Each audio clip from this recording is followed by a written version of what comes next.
everyone, and welcome back to another episode of the Blue Collar DM, the channel dedicated to breaking down barriers for new players and dungeon masters alike. As always, my name is Howard, and today we're going to be going over the Fighter class in Dungeons & Dragons 5th edition.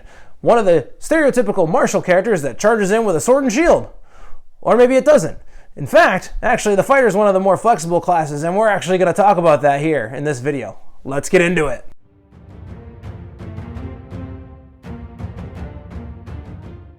Alright, so we're talking fighters today. Now, fighters can be found on page 70 in your player's handbook, and the funny thing is, he's actually depicted holding a sword and shield, which is very stereotypical, but I think we'll find out today that that's not always the case. In fact, fighters can use bows and arrows, they can use 2 weapons. It's all up to the way you want to play your fighter. Now, today we're actually going to go over a first level character sheet for our new players over on the computer, so that way we can get a good understanding about what a fighter looks like at first level. And then we're going to go over back into this format and talk about the fighter all the way from level 2 to level 20. And it's going to be really good for new players so that they can understand what they have to look forward to next. Now, if you have any questions about fighters or anything else Dungeons & Dragons, make sure you leave a comment down in the comment section below. And don't forget to subscribe to the channel, because I'm probably going to answer some of your questions in those videos. And hit that notification bell so that way you can be notified when the next video comes out.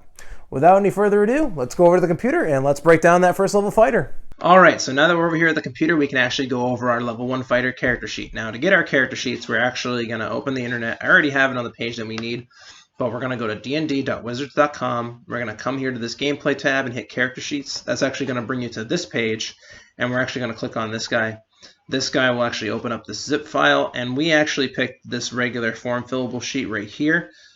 If you want to handwrite it out, you can actually take this print version. If you actually have a character that you know is going to get spellcasting, now because I know our character isn't going to get it, I only took the 1-pager here.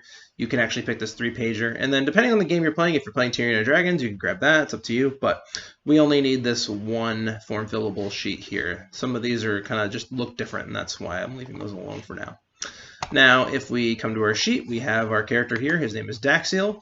He's a fighter, level 1, and he's a human. Now, the reason why we picked human for our instance of this video is because I've mentioned this in other videos that if we actually take a different race, it's gonna give us an ability, and it's gonna give us some other ability score increases, but it's gonna give us some weird racial traits, and I don't want you guys getting confused by what is a class feature and what is a race feature. So we're just gonna pick human just to make our life easier, because humans, what they get is just +1 to all their ability scores here on the left. So it just makes our life easier, and it just makes this a little bit more intuitive, so you can understand what the fighter gets and not necessarily what a race is going to get that changes the way the fighter works. I just want you guys to understand what the fighter gets, and we'll go from there. Now, for ability scores, we actually get to pick, we pick the standard array, is what I'm going to tell you, actually. Now, the standard array is the use of the number 15, 14, 13, 12, 10, and 8, and we distribute them amongst all these ability scores here. So what we've done is we've done that already, and we've added 1 to all of them. So we have the strength 11, dexterity 16, constitution 15, intelligence 13, wisdom 14, charisma 9, giving us ability modifiers of 0, +3, +2, +1, +2, -1, respectively. Now, the first thing we're going to do, now that we're in this character sheet, is that we're going to actually calculate our hit points. So to do that, we need to know our hit dice. Our hit dice for a fighter at level 1 is actually going to be 1d10. So, and we have 1 of them. Now, the way we calculate our hit points is we actually take the maximum number we can roll on this d10, which is a really big hit die, which makes sense. We're a fighter. We're actually 1 hit dice below a barbarian, but we're one of the biggest hit dice in the game, so that's really nice to have. So we take this biggest roll that we can get on this d10, which is a 10, and then we're going to add our constitution modifier of 2, so we get a hit point maximum of 12. Beyond first level, what we would actually do is roll this d10, and then take our constitution modifier, add it to it, and add it to our hit points. So let's say we roll a 6 on this d10, and then we add the 2, then our hit points for second level will be 20. That's just an example. Now, the first thing we're going to do now, I say the first thing again, but it's the next thing. The next thing we're going to do now is figure out our proficiencies. So for weapons, we actually, or excuse me, let's start with armor. For armor, we actually get proficiency in all armor, so that's amazing. We can pick whatever we want, which is wonderful flexibility about fighters, is that you can pick whatever you want. And then for weapons, we get simple and martial weapons. So we basically get access to all of the martial skills and weapons in the game, which is really nice to have as a fighter because, I mean, it makes sense. We should be proficient in all these things, but it allows us to use everything we want, and it allows us to build our fighter the way we want him to be, as opposed to, or she, as opposed to being stuck in a certain progression with our weapon choices. And then for tools, we actually don't get any tools, so no tools, but depending on our backgrounds, we might get some. But again, I'm not going to pick a background for this guy at this point because I just want you to know what the fighter gets. You will have to pick a background again before you play this character, so keep that in mind. We do have to pick a background, but I'm not going to do that today. Then for saving throws, for proficiencies, so just so we know, proficiency bonus at first level is +2. And what this means is that anything that we're proficient in, we can add this +2 to. So for saving throws, we are actually proficient in strength and constitution saving throws. Looks like my computer is having fun today. So that's going to make our strength and constitution saving throws a +2 and a +4 respectively. The next thing we get to pick is actually 2 skills, and the 2 skills we get to pick from are actually going to be acrobatics, animal handling, athletics, history, insight, intimidation, perception, and survival. We're actually going to pick athletics because while our guy is going to be a dexterity-based fighter, as opposed to a strength-based fighter, I do want him to be sort of athletic. So we're going to throw that +2 in athletics and making our athletics a +2. But we're still going to have a high acrobatics. So we're going to have the ability to be kind of a good overall athlete, which is kind of what I'm going for this player and this character. And then the other one we're going to pick is perception, because perception is always a great one to have in Dungeons & Dragons just in general, because what it does is that it allows us to be aware of our surroundings. If something tries to sneak up on us, we'll be able to make sure that we see it and we don't get dropped on. So it's a good thing to have. And then that makes our passive perception 14, because what passive perception is, it's a thing that the DM uses to kind of figure out if they don't want you, if you're not rolling an active perception check, but they want to know if your player or your character is going to actually notice something sneaking up on them. They want to have a number to go by to understand to make sure that whether or not that person is successful in sneaking up on you. So what they do is they actually use this passive perception number to figure that out. Our passive perception is actually calculated via it's not an equation, but basically we take the average number of a roll of a d20 die, which in this case is going to be, it's 10.5, but we round it down, so it's 10. And then we're going to add our proficiency in our perception, or just our perception bonus, depending on what it is. And for our case, it's actually a +4, so that's why our passive perception is a 14.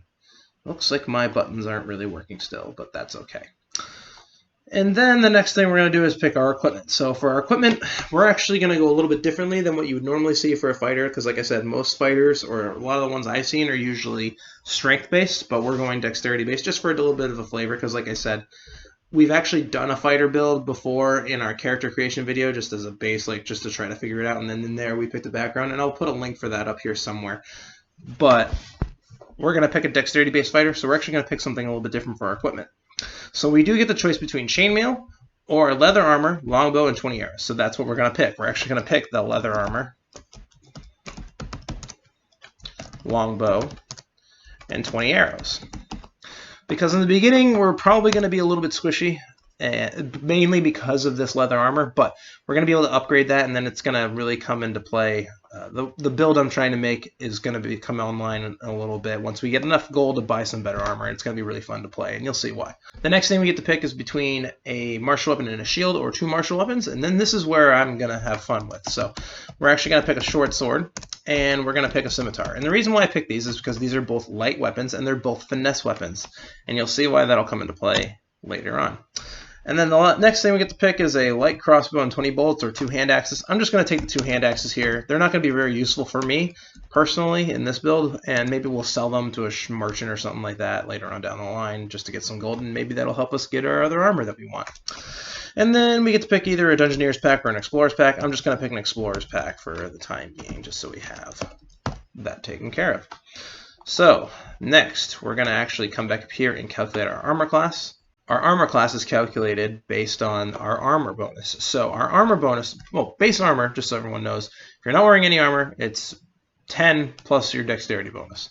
Now, because we're wearing leather armor, we get to make that number, that base armor bonus, 11, and then add our dexterity bonus of 3, which for our case is going to make our armor class a 14. It's not bad, it's not great, It's not bad. So that's why I'm thinking that in the beginning we'll probably be at distance with this longbow, trying to stay out of fights as opposed to being right up in them. But the hope is to eventually get up in them with that short sword and that scimitar, and you'll see how I'm going to do that later on. But like I said, first thing we want to do when we're out adventuring is probably upgrade that armor, just so that way we can be a little bit more resilient if we get into melee. And then our initiative is going to be a +3, and that's just based on our dexterity score. That's just where that derives from. Some different classes, actually, this initiative gets changed and gets a bonus because of the different abilities that the class gets, but for our purposes, we don't get that. So just a +3 for our initiative. And then our speed's going to be 30 feet because we are human. Humans move 30 feet. That's what we know. Now, other classes might move a little bit more, a little bit less, but for the most part, most humanoid races move 30 feet, and the human does as well. So that's why we put that there. Now, for weapons, we're going to have our longbow, we're going to have our short sword, and we're going to have our scimitar. So we'll put that in there. Attack bonuses are going to be +5 across the board. And the reason for this is because, like I said, short sword and scimitar are finesse weapons. That's important to know because finesse weapons allow us to use our dexterity bonus for our attack stat as opposed to our strength when it comes to melee weapons.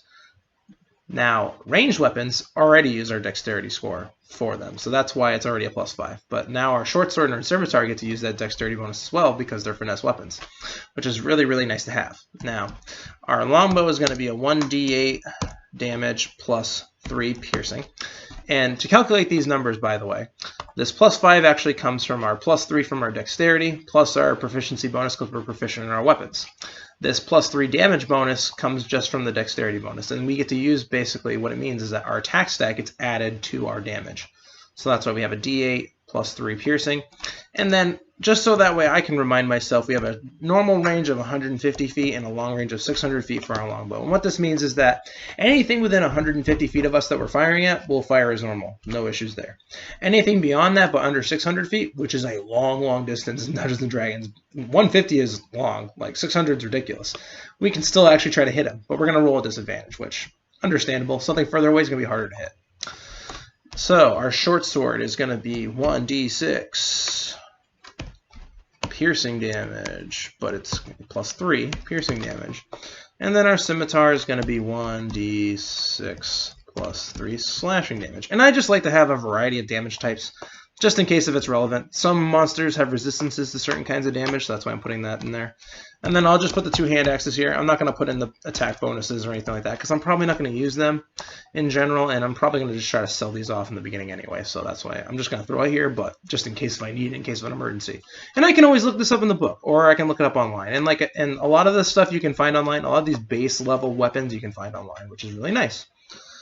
Also at level 1, we're going to get a fighting style. So fighting style. Now, we get to choose between a number of different ones. So we get to pick from archery, defense, dueling, great weapon fighting, protection, and 2-weapon fighting. Now, good ones here could be archery or defense, but I'm actually going to pick 2-weapon fighting, and that seems, if there's any veterans out there, that might seem counterintuitive, maybe. But the reason why I'm picking 2-weapon fighting is because I want to make a 2-weapon fighter. Eventually, down the line, that's going to be in melee more often than not. Now, in the beginning, like I said, we'll probably be at long range, but if we do end up in melee, we'll be using these 2 weapons here. What 2-weapon fighting allows us to do is actually allows us to use our attack stat for our damage for our second attack. Now, normally under 2-weapon fighting, you attack once with your main hand, and you get to, roll your damage as normal. 1d6 plus, let's say it's our short sword, +3 piercing damage. Then you would roll to attack with your offhand, still the same attack bonus, but then you're only doing 1d6 damage. You're not getting that +3 from your attack bonus for our scimitar. What 2-weapon fighting allows us to do is it allows us to add that damage. So we're going to do, we're going to do more damage. It doesn't seem like much, but it's actually really important because that's what this fighting style is going to be based around of. So basically, we're also getting another attack. So if you think about it for a second, as opposed to only getting 1 attack normally, now we're getting 2 attacks that are full damage. So it's going to, at first level, we're going to be pumping out a lot more than, say, your normal, sword and board fighter who only gets to swing once, which is going to be really nice. Now, it does expose us to being hit more, which is why we really need to upgrade this armor pretty quickly. But that's something to consider. But we want to, I'm trying to make our guy do a lot of damage, so that's why we're doing it the way we're doing it. And then the second thing that we get at level 1 is actually going to be Second Wind. So Second Wind is going to give us the ability to heal some hit points. And it's important to have this, or it's a nice ability to have, because what it means is that basically if you're getting kind of low on health, especially at first level where we only have 10 hit points, it's going to really help us get back into, or 12 hit points, excuse me. It's going to help us get back into that fight. And basically what it allows us to do is it allows us to use our bonus action to roll 1d10 plus our fighter level and recover that amount of hit points. So it's a really nice ability to have. Again, like if we roll, let's say we roll 10 plus 1 and we're at 1 hit point, now we're at full health, which is really nice. So this is important to note. Also, it is a bonus action, and it does recharge on a short or long rest. So what is nice is that we can use this more than once a day, but we're going to have to rest before we use it again. So important to note that as you're kind of going forward in your combats over the course of your day is to know how many if you've used second wind, and do you need to rest so you can use it again before you go into the next big fight. You have to kind of think about those kinds of strategy things as you're playing a game. So that's the last thing our first level fighter gets. We have everything here that we need. We have our name, we have a fighter. The only thing we need before we can go to the table, remember, is our background. Now, you guys need to pick a background. You can find these online in the player's handbook, whatever the case may be, if this is the kind of fighter you want to play. Now, you might want to play a different fighter, but this basically goes over our fighter level 1 character sheet and the different choices that you need to make as you go on. Now, the next thing we're going to do is we're actually going to get off this computer and we're actually going to go over the fighter progression all the way up to level 20. So I'm going to see you over there. All right, so that was the fighter progression level 1 over there on the computer. Now let's go over the rest of the progression from level 2 all the way up to level 20. So at level 2 for our base fighter, now this is base fighter, we haven't gotten to the subclass, which is the Marshal Architect, which we'll get into in a little bit. At level 2, we're going to get Action Surge. Now Action Surge, what it allows us to do is allows us to use an additional action on our turn, and a possible bonus action if we have any. Now what this means is that we can attack again, which is going to be really helpful in that case, because if we have to, say, try to finish off a big monster or something like that, and we think we can do it on our turn, we can use that action surge to get another attack, which is going to be really nice. Now, this ability does recharge on a short or long rest, and then we're going to get 2 uses of this ability at level 17, which is going to be really helpful because that means we can action surge twice. Now, we can't use 2 action surges on 1 turn. Can't do that, but we'll have the ability to use 2 action surges before we have to rest again. At level 3, we're going to pick our Marshal Archetype. We're going to be able to pick between Champion, Battle Master, and Eldritch Knight. And these are our subclasses, basically, for our fighter. Now, we're going to pick Champion for this video, and we're going to get into that here at the end, but just so you guys understand, we're going to pick Champion. But you do have 2 other choices of Eldritch Knight and Battle Master. Those are a little bit more complicated, and that's why I'm going with Champion, because it's a little bit easier to explain, but those are options, and you can find those again in your player's handbook. The next thing we're going to get is an ability score improvement. Now, ability score improvements are going to come at level 4, 6, 8, 12, 14, 16, and 19th levels. There's a lot, and I had to look down just so I can remember them all. But what that's going to allow us to do is it's going to allow us to add 2 to any ability that we have, or it's going to allow us to add 1 to 2 abilities that we have at each of those level landmarks, which is going to be really helpful. Now, because we have a lot of them on this fighter, we are either going to be really, really powerful, and we're going to have a ton of points distributed in a lot of different areas. It's going to be we're going to have a really good overall built character. Or, depending on how we play in our game, if your Dungeon Master allows you to use feats, this is actually a good place to use feats. So instead of an ability score improvement, you can actually take a feat, which allows us to do different things. So these are all found in your player's handbook. You might be able to find them online too, but basically feats allow us to do a couple different actions. They're very specific depending on what they are.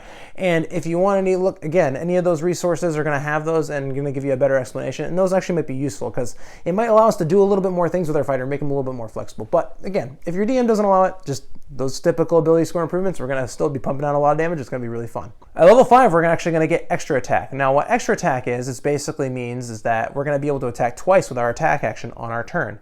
So that means that we're going to be swing, swing every time we use our attack action, which means our dual-wielding fighter is going to be able to attack 3 times because he can also attack on his bonus action. At level 11, we're going to get 3 attacks with our attack action. And at level 20, we're going to get 4. I get a little bit scrambled myself to figure this out, but we're going to get a ton of attacks, and that means, again, our dual-wielding fighter is going to have 5 attacks at level 20, which is going to be amazing. He's going to get an extra attack because he's going to attack on his bonus action, which is going to be really fun. And then at level 9, we're going to get an ability called Indomitable, and what Indomitable allows us to do is allows us to reroll a saving throw that we failed. Now, we only get one use of this, and we must finish a long rest before we can use it again here at level 9. But we're going to get 2 uses of it at level 13, which is going to be really nice. Now, the reason why this is an important ability is because the higher we go up in levels, the more we're going to need to be able to pass our saving throws. And again, 1 use at level 9, 2 uses at level 13, and then we're actually going to get a 3rd use at level 17, which is going to be really huge because we're going to need that. We're going to be fighting really big monsters. We're going to be basically fighting gods at that point, and we're going to need to be able to, kind of have that get out of jail free card in case we fail a saving throw.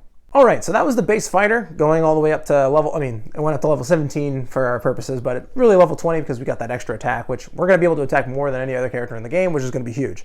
Now, for our Marshal Architect, which we picked at level 3, we picked Champion. So what Champion allows us to do is a couple of different things. So at level 3, when we first enter Champion, we're actually going to be able to roll a critical on a roll of a 19 or 20 when we roll to attack. Now, what that means, typically, critical hits, if we're going to roll to attack a creature, if we roll a 20, we get to roll double the amount of dice. So let's say we have our scimitar that rolls a d6.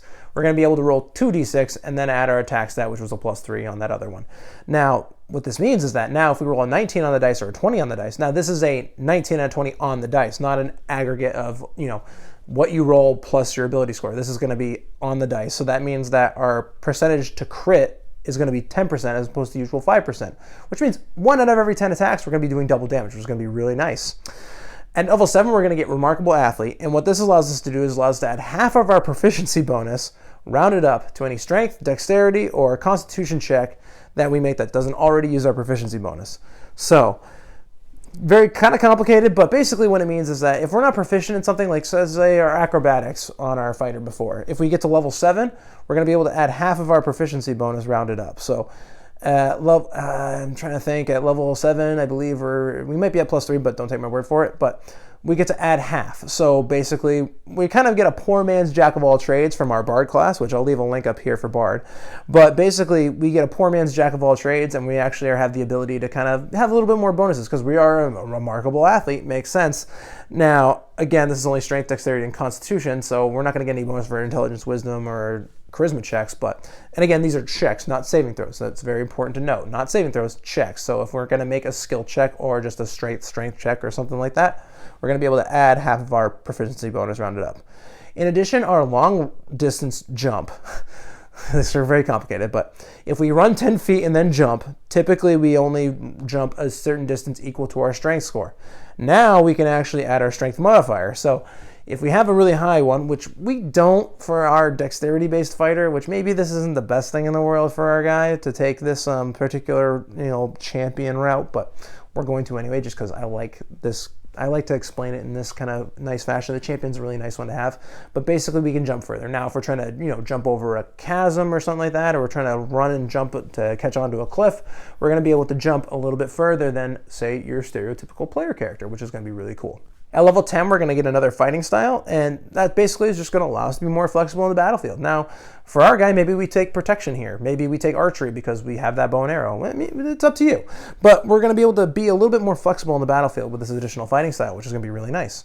At level 15, we're going to get superior critical. So remember how we could crit 10% of the time because we can roll a 19 or a 20? Now we can roll an 18, 19, 20 and crit on our rolls. So we're going to be rolling critical hits 15% of the time. And then if we find a way to get advantage, whether it be through feats or something like that, like I don't know how we talked about with our base fighter, if your DM allows feats, or there's certain homebrew rules that allow you to get advantage depending on your positioning on the battlefield, that's going to be huge because we're going to be rolling more dice. We're going to have more chances to be critting. There's certain player character races that, like, depending on what you do, you might have the ability to roll 2 dice to attack. It's great. It's amazing. It's something really cool. The fact that 15% of the time when you roll your dice to attack, you're going to have a critical hit is awesome. And we're going to be pumping out, again, ton of damage with this champion style. And then at level 18, we're going to get this ability called Survivor. Now, what Survivor allows us to do, it allows us to gain a number of hit points equal to 5 plus our Constitution modifier at the start of every turn, assuming we have no more than half of our hit points left. Now, this doesn't work if we hit 0 hit points, unfortunately. If we're at 0, we can't regain anything. Makes sense. We're not surviving anymore. But if we're below half of our health, we're actually going to regain 5 plus our Constitution modifier. Now, under normal circumstances, if we took those ability scores and we're at level 18 and we tried to make our ability scores as high as we possibly could, we could very well possibly have a maximum Constitution of a 20, which means our ability modifier is a 5. So we could be regaining 10 hit points every turn, assuming we're below half health, which is going to be huge. Again, 18 and beyond, we're basically going to be fighting gods and demons and other things like that. We're going to need this ability to heal hit points as much as possible, and being able to keep ourselves in the fight and keep us, have our survivability go up, so which is going to be really helpful. All right, so that was the champion martial archetype for our fighter class. Now, we could have picked two other ones. We could have picked Battle Master or Eldritch Knight, like I said before. Battle Master gives you some cool maneuvers, and Eldritch Knight gives you some spell casting, but for the purposes of this video, I wanted to kind of go over a good, easy one to kind of give our new players a good feel for the fighter and the different martial archetypes. And that, ladies and gentlemen, is the fighter for Dungeons & Dragons 5th edition. Now, if you have any questions about the fighter, make sure you leave a comment down in the comment section here below in this video, or you can leave comments on other videos if you have any questions on the content there, or any other questions about Dungeons & Dragons in general. Make sure you leave those comments. Also, make sure you subscribe and hit that notification bell for the channel, because I'm probably going to answer a lot of your questions, not only in the comment section, but in a lot of those videos as well.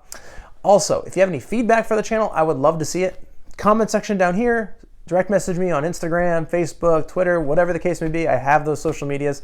I'd be more than happy to answer any of your questions or take any of your feedback, because I want to make sure that you guys are getting the best experience possible and you guys are being informed and educated and also entertained by these videos. Also, I hope you guys have a really good understanding now of the fighter, and I hope you guys had fun with the video. And until next time, I'll see y'all soon.